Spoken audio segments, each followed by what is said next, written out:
Welcome to the Forbidden Fruit. I'm the Forbidden Fruit. Let's get started. Today, we're going to be talking about Obi Wan Kenobi, Episode 3, which apparently comes out on Wednesdays now, and nobody told me because I was ready to do this on Friday, and I was about to start filming the Walking Dead video today, which I know some of y'all have been asking about, but it's coming. Just not today now, because I had to film this, because a whole new episode.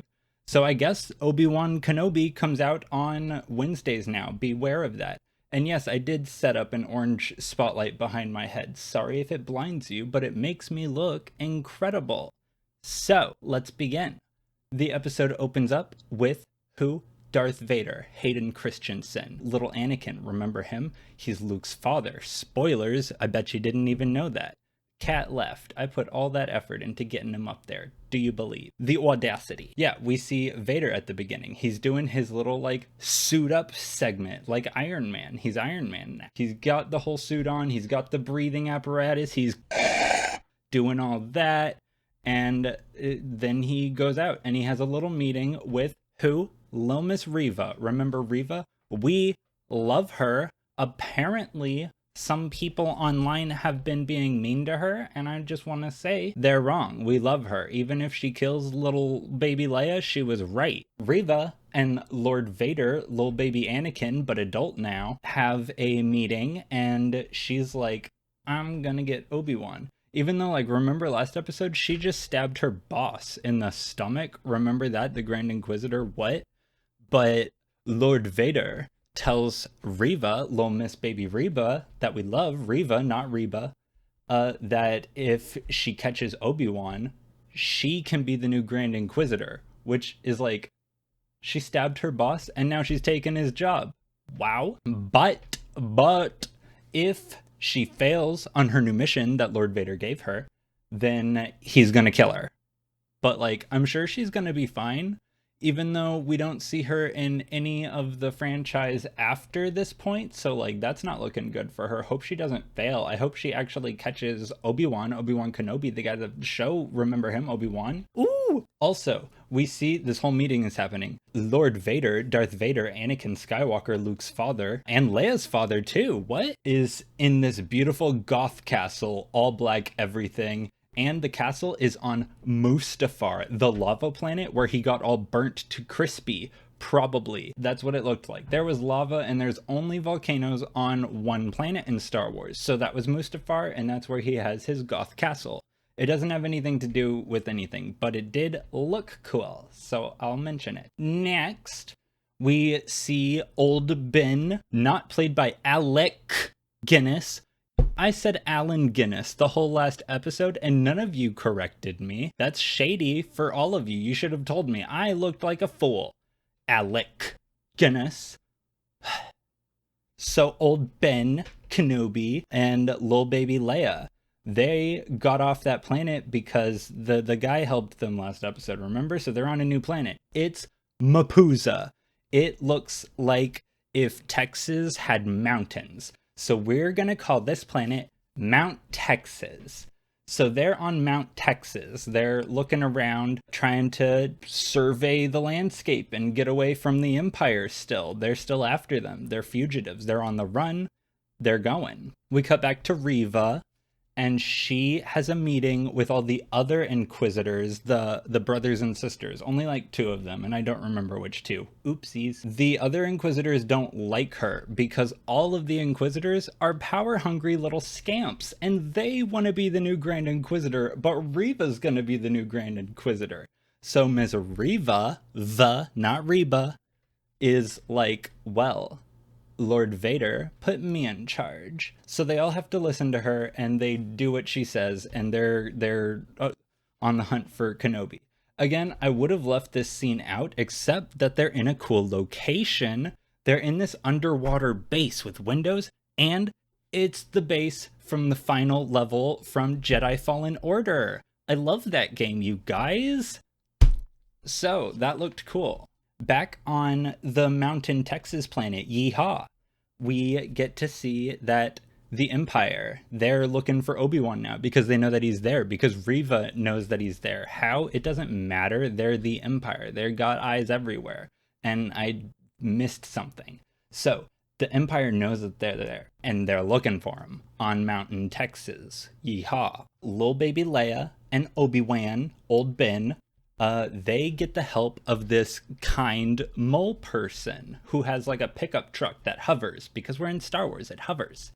So the mole person is like, yeah, I'm going to help you. I'll take you to the spaceport and you can get off the planet this episode too, I guess. Which is like the same thing that happened last episode, remember? So the mole person, his name is Frick. Did I say that? Frick, freck, freck. Yeah, so on the way, they're riding in the back of the pickup truck. And little baby Leia, little baby perceptive Leia, remember she can perceive things. Little baby perceptive Leia perceives that old Ben is still hiding something from her. He still has a secret. What's the secret? He's not telling her. He's not telling us. What could it be? So, little baby Leia, little baby perceptive, perceiving Leia, asks old Ben, Alec Guinness, Ewan McGregor, she's like, hey, are you my father? What? No. No. Obi-Wan is not Leia's father. He's a space Mormon. That's illegal.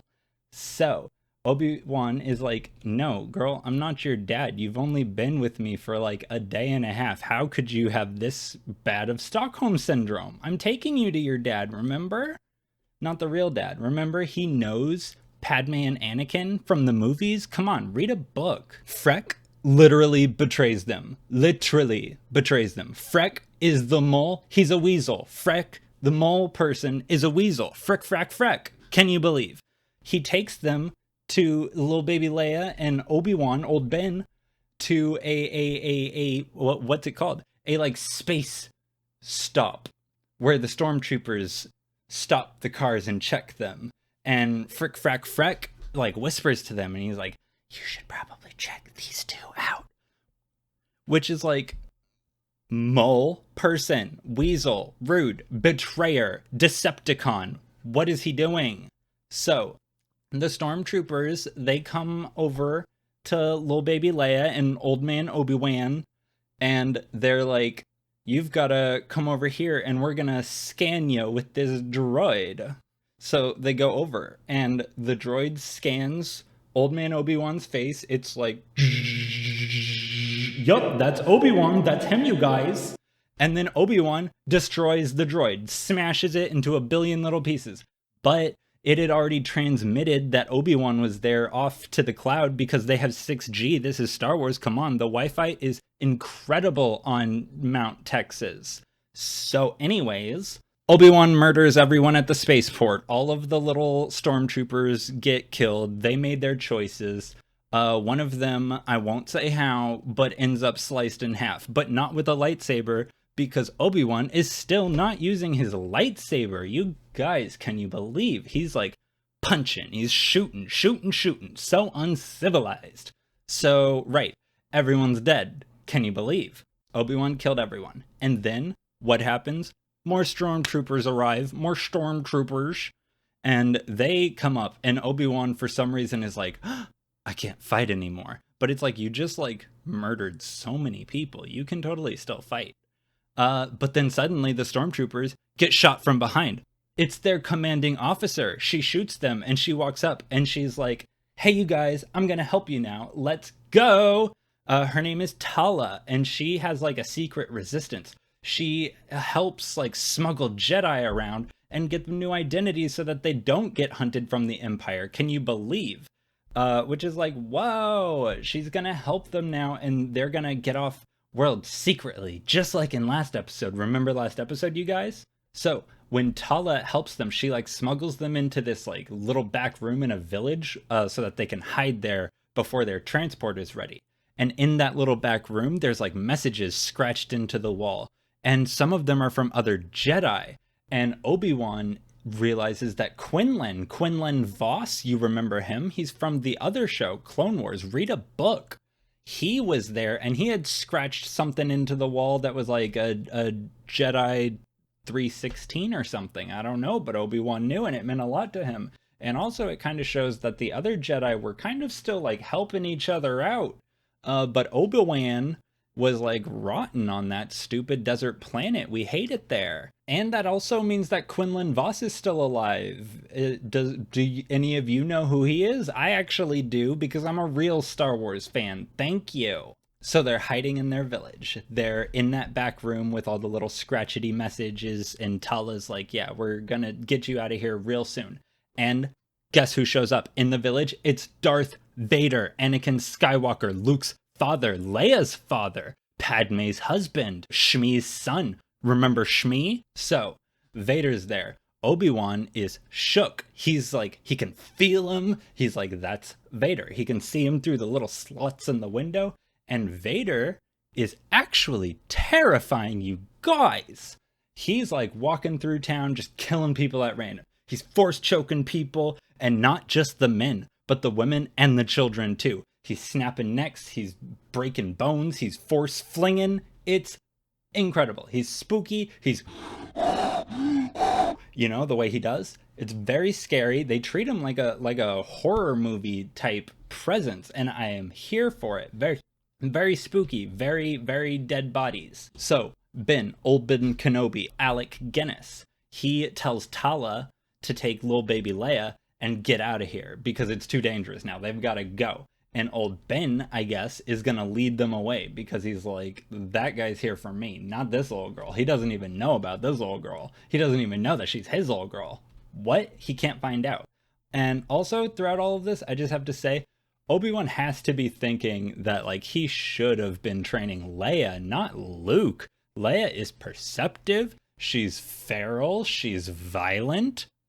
I still love that little child actor. Then we see Obi-Wan. He's running away from the village into the kind of like deserty Mount Texas area.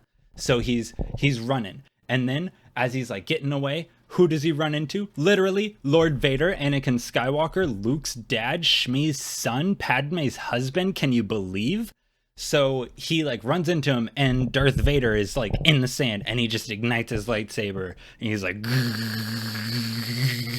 and Obi-Wan turns and runs away, just scampers off. It's kind of embarrassing. So he runs away, and Darth Vader is like, "You can't run, Obi-Wan." But like he fucking does, so we'll see if he can or not. So Obi-Wan's running. Guess what happens? He runs into Darth Vader. Darth Vader like comes out of the shadows. He's like a presence of darkness, very spooky. And again, Obi-Wan runs away. So like, come on. Finally, they do fight. He runs into him again. There's nothing left to do. They're fighting. Darth Vader is mostly just using the lightsaber, and he is tearing Obi-Wan up. Obi-Wan is clearly weak and not training, and little baby Anakin clearly is, because he is winning this fight. He is toying with Obi-Wan. He's getting him. He's gonna win, and it's very obvious that Obi-Wan is out of his league. He's gotta train. So yeah, they have their little fight. And then Darth Vader, Lord Vader, force chokes Anakin. Not Anakin. He force chokes Obi-Wan. And he like holds him. And then he puts all the like rocks on the ground and sets them all on fire. And he force pushes Obi-Wan down into the fire. Just like how on Mustafar he got all on fire. And he was pushing Obi-Wan down. But it was like just on his arm. It's not even that bad. And Vader is like, ugh. Why did he do that? Because he's what? Dramatic. He's just being dramatic. And then he picks him up again and like flings him back onto the ground. He's not even burned that bad. It's on one arm, and like he still has his like his sleeve isn't even burned off. So I'm sure he's literally fine. So then Tala comes back. Remember Tala? She had taken Leia. Turns out she left Leia, told Leia to go get to the place on her own. She can do this. She's feral. And Tala went back to save Obi-Wan. So at just the right moment, Tala blows something up and then uses the explosion to like help get Obi-Wan away, and they escape. But also Darth Vader absolutely could have like force grabbed him right there. He was literally like 20 feet away. It still feels like he's just toying with him, and he's like, yeah, okay, you can go now, but I'm gonna get ya. I'm gonna get ya. Then the episode ends with Riva getting Leia. Riva got Leia. What? Yep, she's got her. Leia was like almost to the platform place to get away, and then Riva was just there, and she's like, hey Leia, you're coming with me now.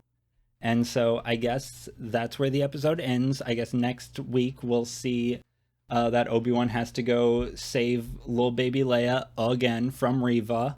And Riva is still perfect and can do no wrong, and I love her. And I think that covers everything, you guys. I will do another one of these next week, and the Walking Dead video should be up. I'm not gonna say when, but real soon. Come back, leave a like, and subscribe. I love you. Bye.